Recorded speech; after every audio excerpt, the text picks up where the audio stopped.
Ang daming nagtatanong ano yung mga bawal na pagkain sa mga thyroid cancer patients like me. In my case, dahil wala naman akong ibang medical conditions, wala akong restrictions sa food.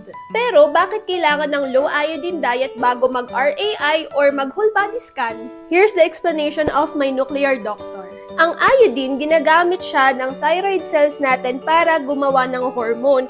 And yung idea ng low iodine diet is, ide-deprive natin yung iodine sa katawan natin, wala silang magagamit, which means gugutumin natin sila.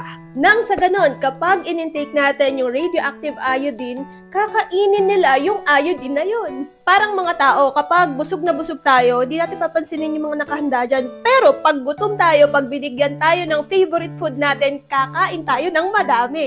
Parang ganun lang naman yung whole idea ng low iodine diet para mas maging effective yung pagkain nila ng radioactive iodine. Wala akong restriction sa pagkain pero mas pinipili ko na lang magluto dito para mas healthy.